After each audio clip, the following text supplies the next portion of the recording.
The security guard's flashlight cut through the darkness at Biscayne Bay Marina just after 3 a.m. Something had caught his attention. Unusual movement near the private docks where Miami's wealthy kept their vessels. What he discovered would shock even the most hardened officers who arrived at the scene. "I've been working security for 15 years, he later told reporters. Never seen anything like it. Never want again. That night in Miami, the carefully constructed world of Dr. Alexander Raymond, celebrated cosmetic surgeon, philanthropist, and fixture of Florida's high society, came crashing down in spectacular fashion. The man who had spent years sculpting perfect faces had committed an act so horrifying it seemed impossible to reconcile with his public persona. When police searched his pristine Coral Gables mansion with its panoramic views of the bay, they found evidence that would unravel one of the most astonishing double lives in recent memory. The victim was none other than Victoria Raymond, his wife of 8 years, elegant socialite, charity fundraiser, and as investigators would soon discover, covert intelligence operative. The Raymonds weren't just wealthy, they were Miami royalty, explained Detective Laura Vega, lead investigator on the case. Their charity galas raised millions. They were photographed at every important event. He fixed the faces of celebrities and politicians. She knew everyone who mattered. Their Christmas parties were legendary. Their 5-bedroom waterfront estate valued at $14 million featured in architectural magazines. Their collection of modern art included original Basquiat's and Warhol's. Victoria drove a custom Aston Martin. Alexander preferred his Bentley Continental. Their closest friends included 3 state senators, a famous film director, and countless A-list celebrities who trusted only Dr. Raymond with their cosmetic procedures. On paper, they had everything, continued Detective Vega, which makes what happened all the more baffling at first glance. But beneath the immaculate surface of their marriage lay a web of secrets that, once exposed, triggered a sequence of events ending in violence. How does a prominent physician transform into someone capable of such an act? What could possibly drive a man who had everything to destroy it all in a single night of rage? The answers lie in a story about identity, deception, and the dangerous consequences when a life built on control collides with one founded on secrets. Before we continue this true story of betrayal at the highest levels of Miami society, take a moment to subscribe to True Crime Stories. Hit that notification bell to make sure you never miss our weekly investigations into the most compelling cases that headline the news. Your support allows us to keep bringing these meticulously researched stories to light. Now, let's return to the events that led Dr. Alexander Raymond down a path of destruction. Alexander Raymond wasn't born into wealth. The son of a general practitioner from Allentown, Pennsylvania, he grew up watching his father treat patients for modest fees, often accepting homemade pies or handyman services as payment. "My father was a good doctor," he once told a journalist from Miami Magazine, "but a terrible businessman. I promised myself I'd never make the same mistake." That promise shaped his career trajectory. After graduating top of his class from Johns Hopkins Medical School, Raymond bypassed offers from prestigious hospitals to pursue specialized training in cosmetic surgery. "I recognized early that aesthetics was where medicine and profitability intersected perfectly," he explained during a rare television interview. "People will always pay to look beautiful." His 3-year fellowship at a prominent Beverly Hills clinic taught him not just surgical techniques, but how to cultivate wealthy clientele. By 32, he had relocated to Miami, sensing opportunity in the city's unique confluence of wealth, vanity, and appearance-focused culture. The Biscayne Aesthetic Institute opened in 2008 with calculated precision. Located in Coral Gables' most exclusive medical complex, its interior resembled a luxury spa more than a clinical facility. Raymond personally selected every element, from the Italian marble reception desk to the custom leather examination chairs. Staff underwent rigorous training not just in medical procedures, but in client interaction. Every employee signed exhaustive confidentiality agreements. Everything in that clinic reflected Alexander's personality, noted Dr. Vivian Torres, who worked alongside him for 3 years before opening her own practice. Nothing was out of place. Nothing was left to chance. He controlled every variable with extraordinary attention to detail.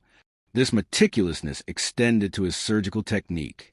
Within 5 years, Raymond had become known for what clients called the invisible lift, facial rejuvenation so subtle and natural that friends notice improvement without identifying surgical intervention. His rhinoplasty work became sought after by models and actresses who needed perceptible refinement without obvious alteration. Appointments at the Institute required both patience and financial commitment. New patients waited 6 months minimum, and initial consultations started at $1,500, non-refundable and not applicable toward procedure costs. Yet the wait list grew. Procedures themselves range from $15,000 for minor work to over $75,000 for comprehensive facial transformation.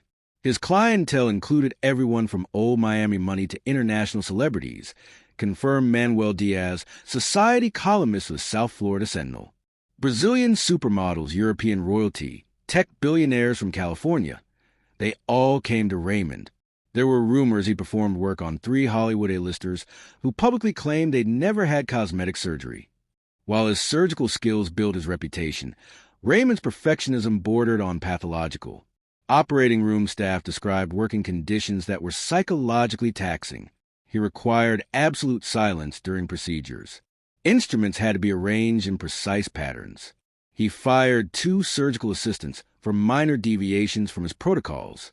Working with Alexander was like working with a brilliant, demanding conductor, explained former nurse practitioner Carla Jimenez. The results were beautiful, but the process was exhausting. Everything had to be flawless. But more concerning was how he spoke about patients when they weren't present. Like raw material, he was improving rather than people. By 2012, Raymond had fully infiltrated Miami's social stratosphere.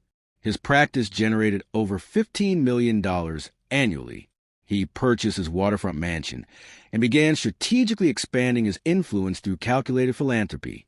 The Raymond Foundation focused on arts education and children's health care, causes selected specifically to align with interests of Miami's old money families. His annual donation to the Miami Symphony Orchestra secured board membership. 5-figure contributions to political campaigns bought access to Florida's power brokers. He offered discreet, complimentary treatments to wives of influential businessmen, creating a network of social obligations that serve him well. Alexander didn't just want success, he collected influence, observed Thomas Wellington, fellow board member at the Miami Arts Council. He studied power like others study the stock market. Every relationship was an investment expected to yield returns. What Raymond couldn't achieve through charm or professional reputation, he obtained through strategic generosity. Yet beneath the philanthropy and social climbing lay a fundamental need for control. Everything in his world required perfect arrangement: his home, his practice, his social calendar, and eventually his wife. Looking back, we all missed the warning signs, Wellington added years later. The way he'd correct waitstaff at charity events. How he'd rearrange furniture slightly at other people's homes. The elaborate background checks he ran on potential friends. His need to dominate every conversation. We wrote it off as eccentricity or the perfectionism that made him an excellent surgeon. Now we know differently. Alexander Raymond first encountered Victoria Kell in March 2014 at a fundraising gala for the Miami Art Museum.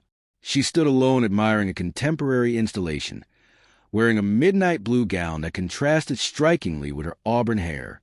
Friends later recalled him abandoning a conversation mid-sentence upon spotting her. "I've never seen Alexander so immediately captivated by anyone," remembered Eliza Huntington, a longtime patron of his clinic. He typically calculated every interaction, but with Victoria, something different happened. He appeared genuinely spellbound. Victoria introduced herself as an art consultant specializing in emerging Latin American artists. Her background story was meticulously constructed. Daughter of a career diplomat who had served in embassies across Europe and South America. This explained her slight, unplaceable accent and extensive knowledge of international affairs. She spoke 5 languages fluently and navigated cultural nuances with remarkable ease. She could discuss Argentine politics with a Buenos Aires banker, then seamlessly transition to French wine regions with a European visitor, noted Richard Keller, who hosted the Raymonds at numerous dinner parties. Her knowledge wasn't superficial. She understood the historical context, the cultural subtleties. Everyone found her fascinating. What truly distinguished Victoria was her exceptional ability to make others feel significant. She remembered personal details shared in passing conversations months earlier. She connected people with common interests or complementary business opportunities. These skills serve her cover perfectly while accomplishing her actual objectives. Alexander pursued her with uncharacteristic persistence. Their courtship unfolded over exclusive restaurants, private art showings, and weekend trips aboard friends' yachts. Victoria maintained appropriate resistance, enough to intrigue him without discouraging pursuit. For Alexander, accustomed to immediate gratification, her measured responses only intensified his interest. Victoria represented the one thing Alexander couldn't instantly acquire. Observed Dr. Torres. She challenged his need for immediate control. That dynamic shaped their entire relationship. They married 6 months after meeting, in an intimate ceremony at a historic estate overlooking the ocean. Only 60 guests attended. Supposedly Victoria's family couldn't travel from overseas postings. The reception, however, included 400 Miami's most influential residents. The event received coverage in both social pages and fashion magazines, which detailed the bride's custom Vera Wang gown and the couple's first dance to a string quartet playing Bach. Their marriage transformed Alexander's social standing. While his surgical skills had earned respect, Victoria elevated him to genuine acceptance among Miami's traditional elite. She possessed social instincts he lacked despite his careful study of upper-class norms. Alexander built his practice through technical expertise and calculated networking, explained Diaz, the Society columnist. Victoria brought genuine sophistication. She knew what charities mattered to old Miami families. She understood the unspoken social hierarchies. Together, they became truly formidable. The Raymonds emerged as Miami's consummate power couple. Their philanthropic initiatives received extensive coverage. They hosted intimate dinners that mixed celebrities with business leaders and politicians. Victoria curated their social calendar with strategic precision, ensuring Alexander's practice benefited from every connection. Yet looking back, inconsistencies in Victoria's narrative occasionally surfaced. Friends mentioned meeting supposed childhood acquaintances of hers who seemed oddly formal with her. Her extensive knowledge sometimes contained peculiar gaps. She avoided photographs at certain events. She never received calls from her family during gatherings, explaining communications happened on prearranged schedules due to time differences. Once, at a New Year's party, someone mentioned visiting a small town in Portugal where Victoria claimed to have lived for 2 years, recalled Huntington. She changed the subject so abruptly it seemed odd. Another time, she incorrectly identified a former ambassador her father supposedly worked alongside directly. Small things, easily dismissed at the time. For nearly 8 years, Victoria maintained her elaborate cover, balancing her secret operations with her role as Alexander's perfect wife. The physician who demanded absolute control never suspected the woman sharing his bed harbored secrets that would ultimately destroy everything they had built. Victoria Kell never existed before 2013. The woman who charmed Miami's elite and married one of its most prominent surgeons had been created in a secure government facility outside Washington, D.C. Her actual identity, Agent 7402, held Level 4 clearance within a specialized intelligence unit known internally as Financial Counterterrorism Operations FCO. Court documents and testimony from former intelligence officials during Alexander's trial revealed that the FCO operated at the intersection of Treasury Department authority and national security intelligence. Created after September 11th, this hybrid unit focused specifically on tracking money flows between legitimate businesses and terrorist organizations. What made the FCO unique was its deep cover approach, explained former Justice Department official Thomas Harrington during a post-trial press conference. Rather than short-term infiltration, these operatives created complete alternate identities sustained over years. Their assignments required integration into specific social circles where they could monitor transactions invisible to conventional surveillance. Victoria had been recruited from naval intelligence based on her exceptional aptitude for languages, quick adaptive thinking, and psychological resilience. Her training lasted 18 months, including 6 months studying art history and cultural criticism to solidify her cover as an art consultant. She underwent extensive preparation in facial expression control, rapid fabrication of consistent background details, and resistance to personal attachment. Her Miami assignment began in late 2013 with a specific focus: monitoring informal financial networks among South Florida's ultra-wealthy that intelligence had linked to Middle Eastern and South American funding structures supporting terrorist activities. Several prominent Miami families had unwittingly invested in businesses serving as fronts for money laundering operations. Victoria's mission centered on identifying these connections without alerting targets. Miami's position as both a legitimate international banking center and a city with historical ties to illicit money movement made it especially valuable territory, clarified Harrington. The operation wasn't targeting Miami residents themselves. Most were entirely innocent. The FCO sought to identify how terror financing exploited legitimate wealth networks. Meeting Alexander Raymond hadn't been Victoria's primary objective, but his social connections made him valuable. His practice catered to precisely the demographic her unit needed to monitor. The relationship provided perfect cover for attending exclusive gatherings where targets socialized. What her handlers hadn't anticipated was Alexander's intense pursuit and marriage proposal. Deep cover operatives are authorized to take significant steps to maintain their identity, noted Catherine Donovan, former Intelligence Oversight Committee member.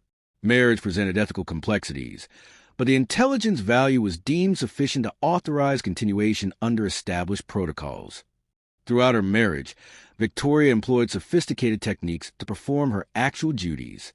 Her insomnia walks along the bay provided opportunities for secure communications through prearranged dead drops, physical locations where information could be exchanged without direct contact. Her charity work offered access to financial records of wealthy donors.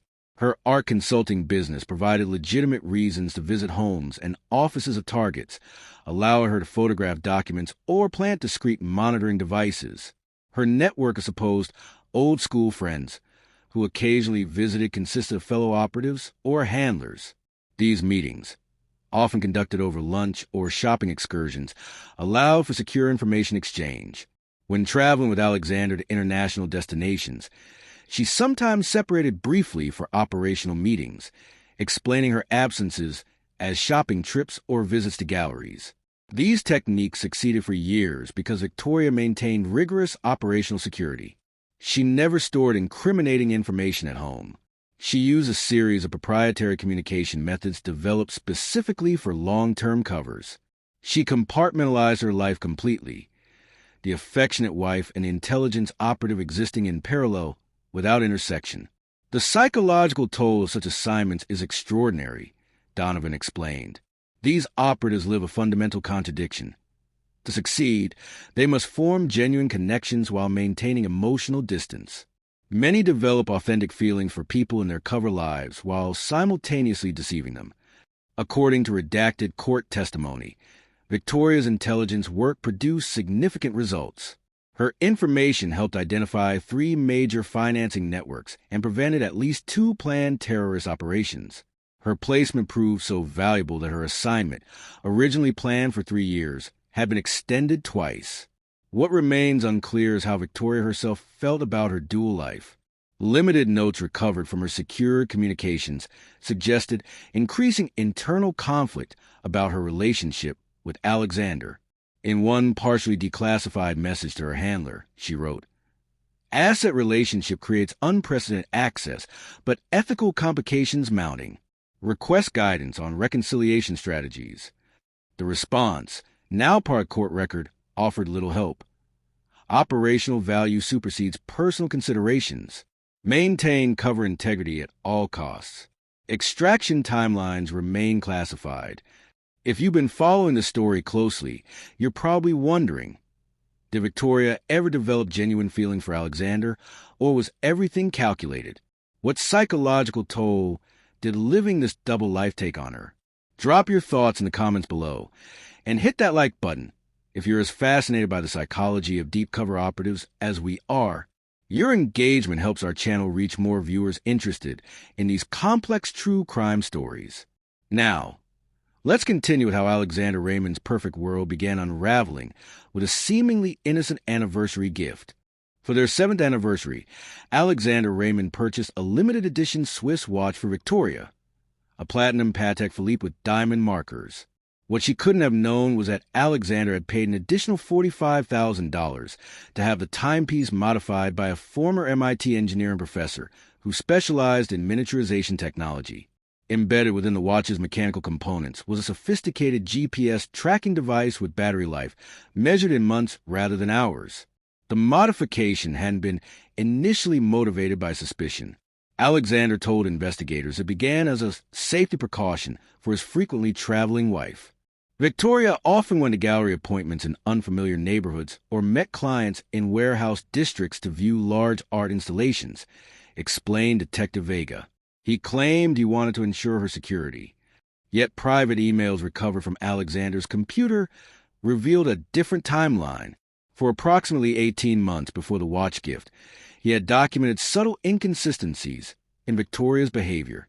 A note dated March 2020 read, "The claimed dinner with Hartwell Foundation director ran late. Called Hartwell office next day. Confirmed meeting ended at 8:15 p.m. V returned home 11:40 p.m. Similar entries accumulated. Unexplained absences during overseas trips. Phone calls that required privacy. Meetings with supposed art clients whose identities couldn't be verified through gallery connections. None proved definitively suspicious in isolation, but the pattern gradually troubled Alexander's precise mind. The inconsistencies challenged his need for absolute control, noted Dr. Philip Morgan, forensic psychologist who later evaluated Alexander. He couldn't reconcile what he observed with his image of a perfect marriage. Rather than addressing his concerns directly, he chose surveillance, consistent with his personality's structure. The tracking data from the watch confirmed Alexander's growing unease. While most locations matched Victoria's stated activities, several significant discrepancies emerged. 3 times, her late-night walks extended to abandoned industrial properties near the port. Twice, she visited storage facilities registered to companies that, when Alexander researched them, appeared to exist only on paper. Most troublingly, she occasionally met individuals at locations she never mentioned: hotel lobbies, public parks, restaurant bars. The GPS data provided coordinates, not answers, explained Detective Vega. But for someone with Alexander's psychological profile, these unexplained movements represented an intolerable unknown variable in his otherwise controlled existence. In February 2022, Alexander contacted Westlake Security Consultants, a private investigation firm founded by former intelligence officers. The company specialized in high-net-worth clients with unusual security concerns. Their initial recommendation was direct communication with Victoria, but Alexander insisted on covert surveillance. The investigation progressed methodically over 3 months. Professional investigators photographed Victoria meeting individuals Alexander couldn't identify through his extensive social networks. They documented her exchanging packages at seemingly choreographed encounters. Advanced surveillance captured her using communication techniques inconsistent with routine business meetings. Changing phones, counter-surveillance measures, prearranged signals. The investigators recognized tradecraft, noted former FBI agent Michael Donaldson, who reviewed the case for a national security publication. These weren't the actions of someone having an affair or engaged in ordinary criminal activity. The techniques suggested professional intelligence training. The breakthrough came through connections that blurred ethical boundaries. Westlake's founder, James Westlake, had served 20 years in naval intelligence before entering private security. His military contacts included officials with access to classified facial recognition systems. When Westlake submitted photographs of Victoria to these unofficial channels, results triggered internal security alerts. The facial recognition match essentially exposed her, Donaldson explained. Her image matched an intelligence database.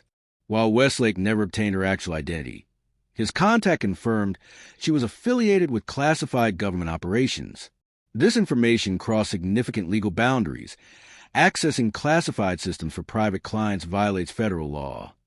Westlake presented Alexander with heavily redacted reports suggesting Victoria's government connections without detailing specifics. He recommended terminating the investigation immediately, warning Alexander about potential legal consequences of interfering with government operations. Instead, Alexander demanded more information, offering substantial financial incentives for continued investigation. What Westlake did next reflected extremely poor judgment, Donaldson continued. He shared the information with a former colleague still active in intelligence work, seeking clarification. This alerted Victoria's agency that her cover might be compromised, though internal miscommunications prevented this warning from reaching her directly. Over subsequent weeks, Alexander compiled everything he had learned. Rather than confronting Victoria immediately, he methodically gathered evidence: photographs, GPS coordinates, witness statements, financial discrepancies. He organized this material with surgical precision, creating a comprehensive document that would later become central evidence in his criminal trial. The investigation fundamentally altered Alexander's perception of reality, Dr. Morgan testified. His entire identity was constructed around control and perfection. Discovering his marriage, the centerpiece of his carefully curated life, was built on deception triggered a psychological crisis he proved ultimately unable to manage. The human mind constructs reality through narratives we tell ourselves. For Dr. Alexander Raymond, the narrative of his life had been carefully crafted.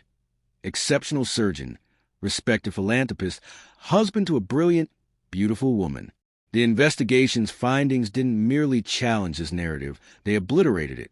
Alexander entered what psychologists call an identity crisis of extreme magnitude, explained Dr. Morgan in court testimony. His fundamental understanding of his life collapsed. Every memory, every shared experience of Victoria required reinterpretation through this new lens. In the weeks following Westlake's revelations, Alexander maintained meticulous notes of his psychological state.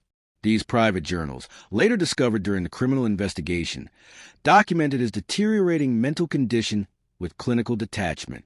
April 17th, reviewed wedding photographs for 3 hours. Identified 4 individuals in background who appeared at multiple events over years. Likely handlers or surveillance. Our vows were witnessed by government agents. Was anything real? Friends observed subtle changes in his behavior. He canceled surgical appointments, something previously unheard of.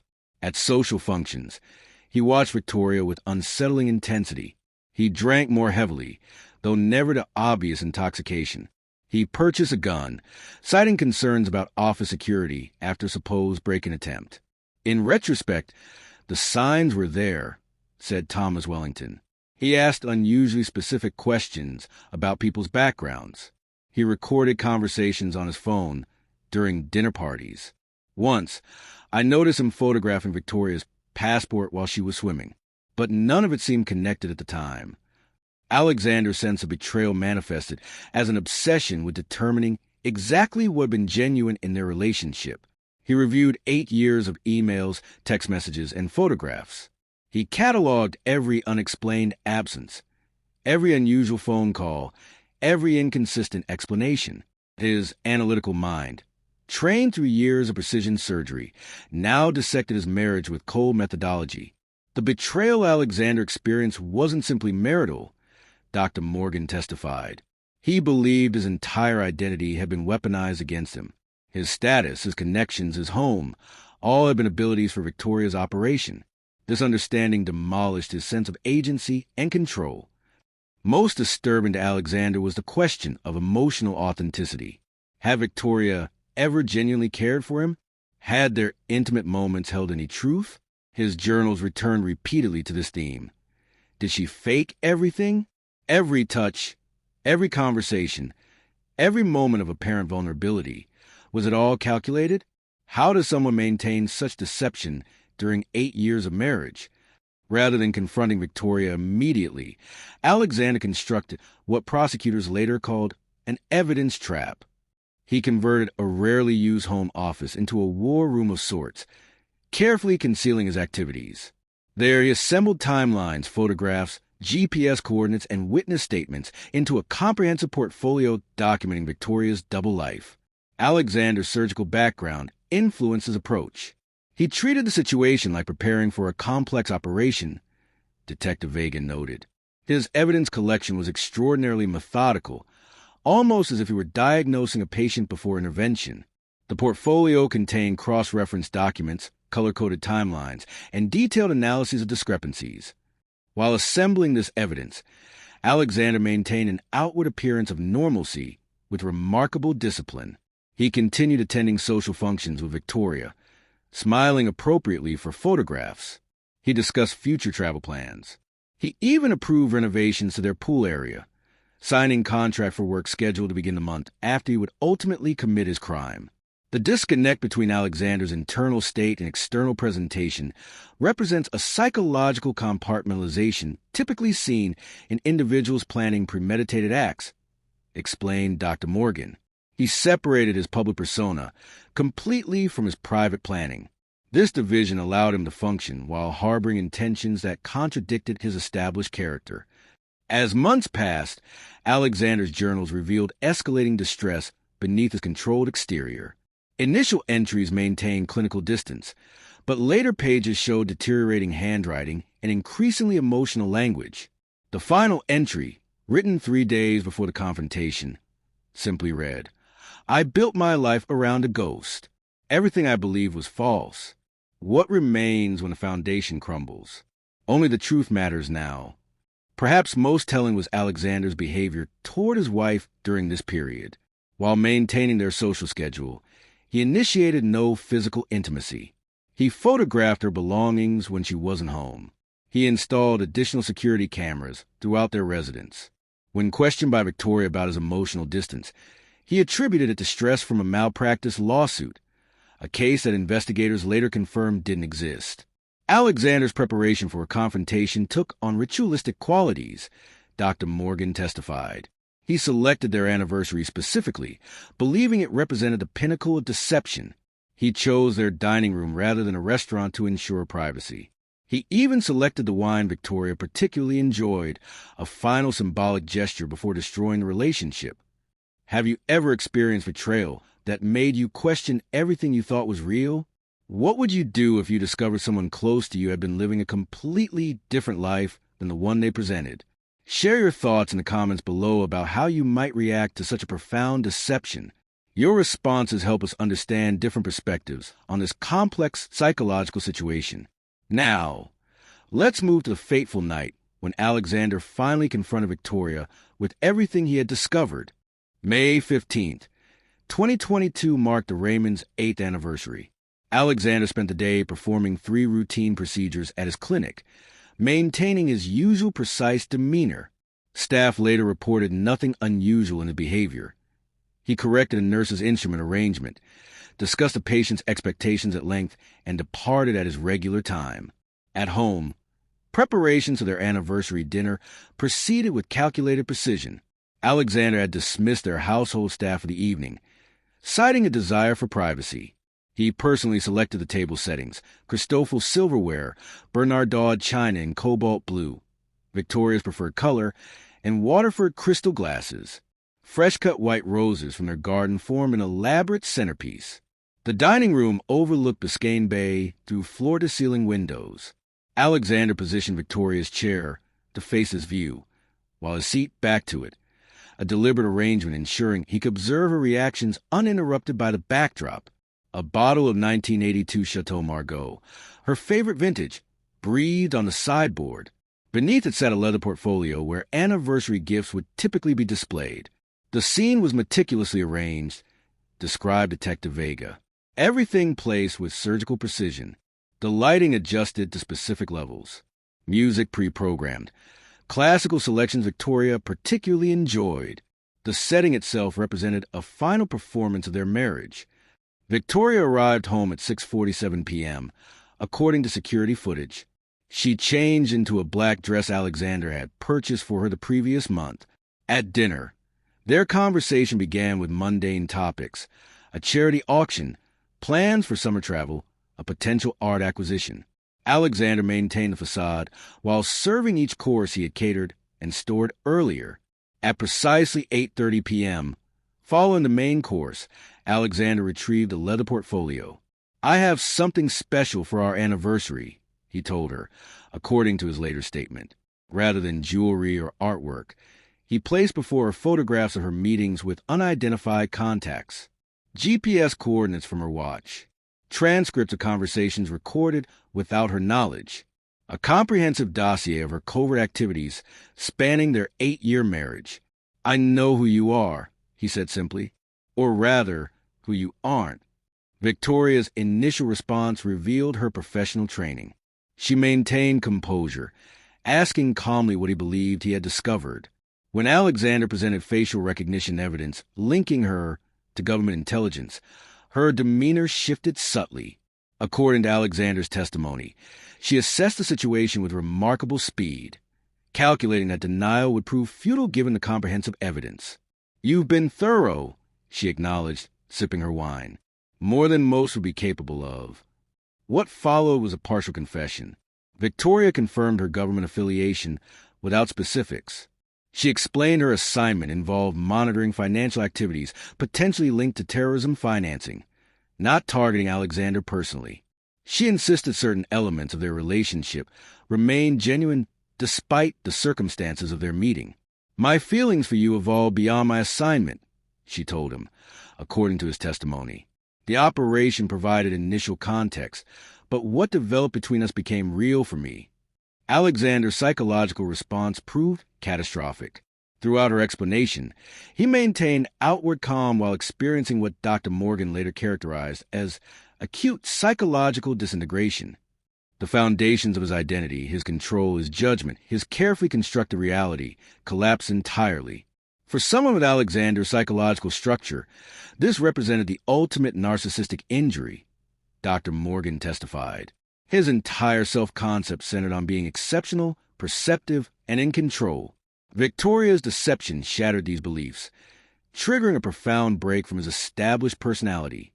What Victoria couldn't have known was that Alexander had modified her wine glass with a specialized coating containing a powerful sedative from his medical practice, scopolamine combined with midazolam. As she consumed multiple glasses throughout their conversation, the drugs gradually affected her cognitive function. Her training recognized the danger too late. The toxicology analysis showed sophisticated knowledge of dosing, noted the medical examiner's report. The combination was selected to maintain consciousness while impairing resistance capabilities. The application method demonstrated medical expertise. As Victoria attempted to leave the table, the drugs took full effect. Alexander, with medical precision, assessed her impairment before assisting her to the elevator connecting their main residence to his private medical suite, a fully equipped surgical facility where he occasionally treated high-profile clients requiring absolute privacy. The surgical suite represented Alexander's domain of absolute control. There, surrounded by medical equipment he had mastered over decades, he methodically prepared the space as Victoria lost consciousness. He activated recording equipment typically used for documenting procedures for medical records. The recording revealed a man who had psychologically transformed, Dr. Morgan testified. His speech patterns altered significantly. He addressed Victoria clinically, as a surgeon might narrate a procedure.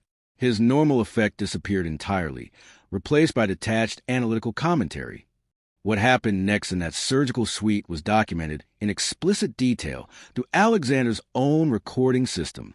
For nearly 6 hours, he subjected Victoria to a methodical breakdown of their relationship, both conversationally as the drugs partially wore off and then physically as the psychological break deepened. The recording demonstrates his descent from control confrontation to complete psychological fracture, Dr. Morgan explained. He repeatedly demanded truth, while simultaneously refusing to accept her responses.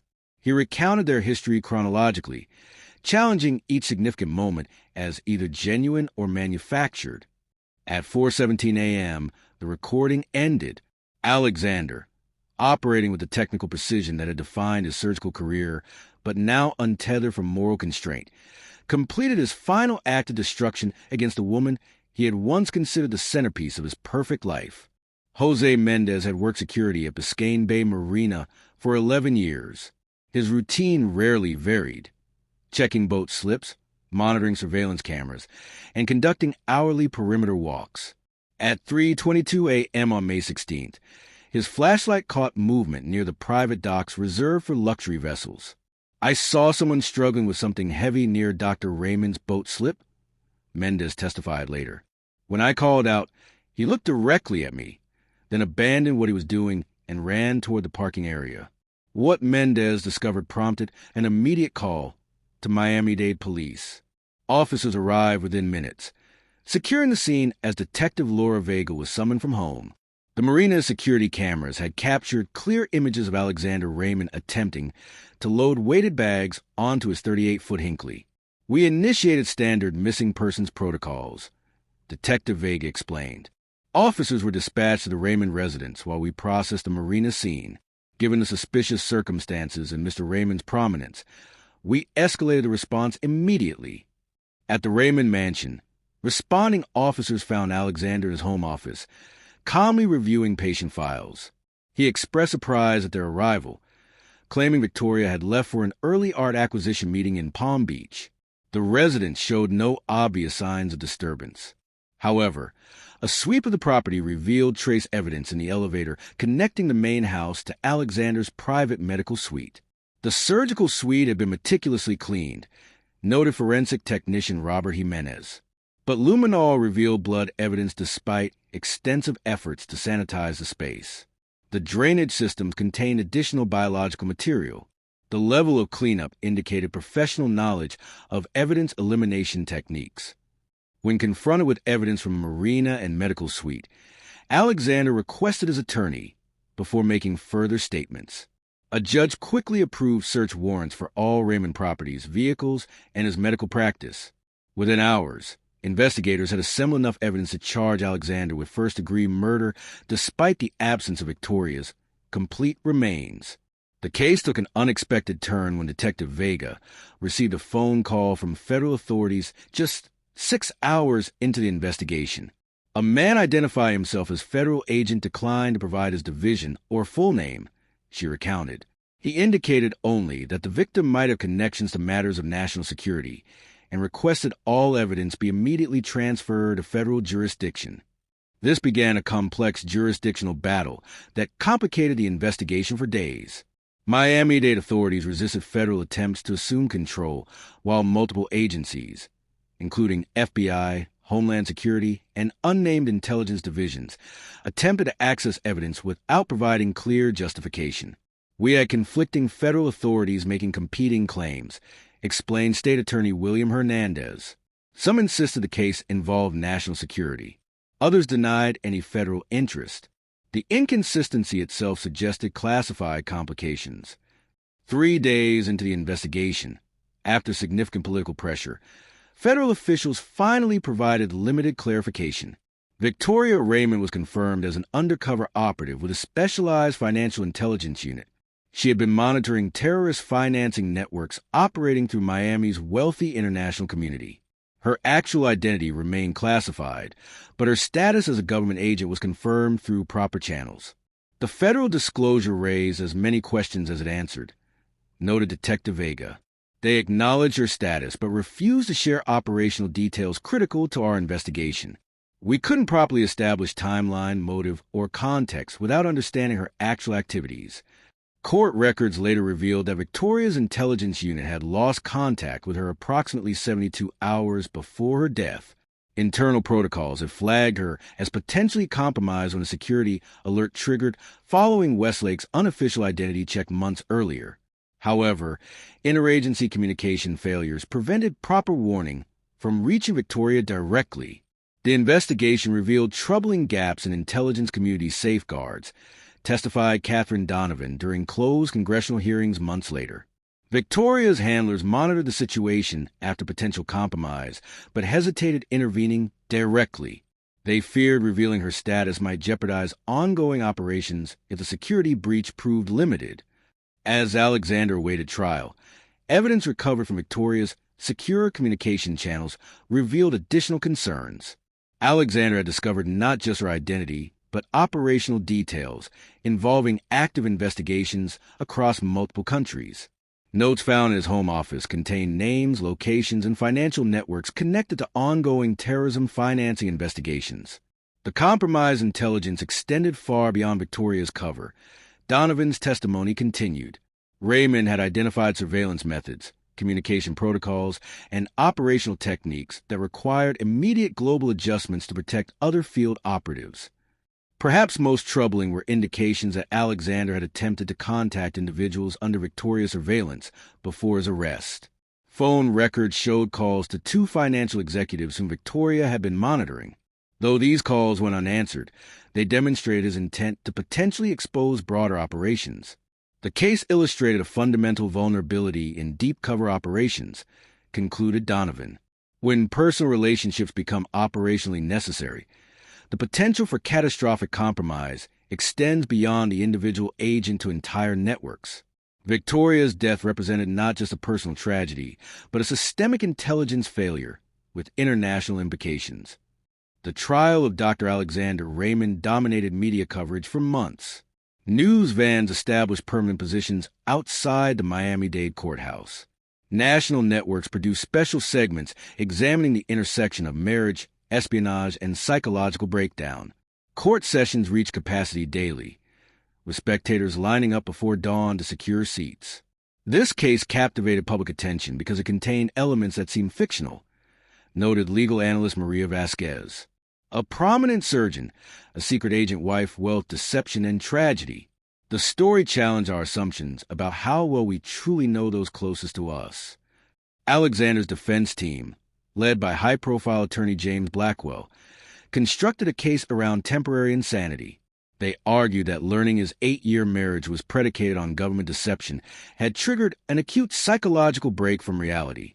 Dr. Raymond experienced catastrophic psychological trauma upon discovering his entire marriage was fundamentally fraudulent, Blackwell told jurors during opening statements.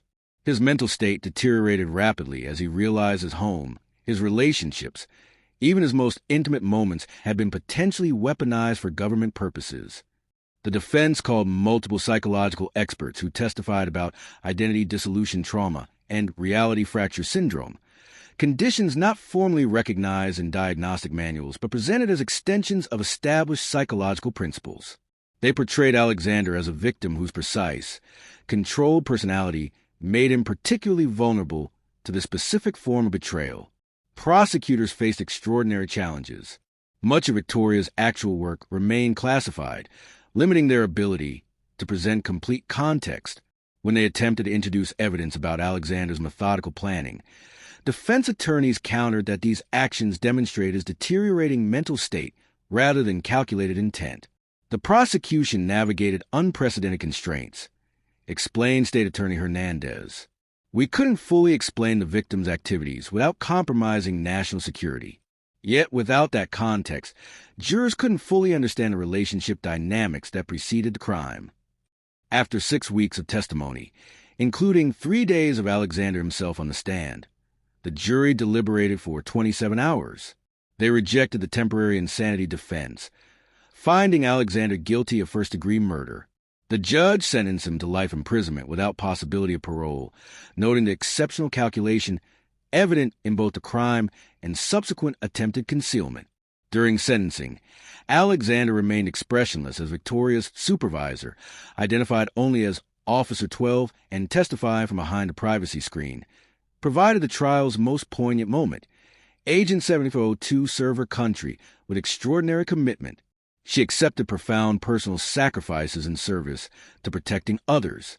The tragedy of her death extends beyond the individual loss to represent a fundamental failure of the systems meant to protect those who protect us. The case triggered significant changes within intelligence communities. Congressional hearings examined protocols for deep cover operatives, particularly regarding personal relationships developed during assignments. New safeguards established clearer extraction procedures when covers might be compromised.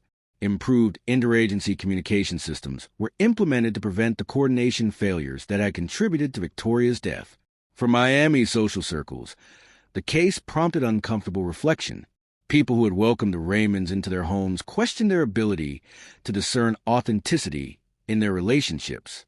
Several of Victoria's intelligence targets faced increased scrutiny, though no criminal charges directly resulted from her incomplete work. This extraordinary case continues to raise profound questions about identity, deception, and the psychological impact of betrayal. If you followed this complete account of Dr. Alexander Raymond, and the woman, known as Victoria, we'd love to hear your thoughts. Would different protocols have prevented this tragedy? Could Alexander's psychological break have been anticipated? Share your perspective in the comments below. If you've appreciated this in-depth analysis of a complex true crime case, please subscribe to our channel and hit the notification bell. Your support allows us to continue investigating and presenting these detailed accounts of cases that challenge our understanding of human psychology and relationships. Thank you for joining us for this exploration of deception, identity, and tragic consequences.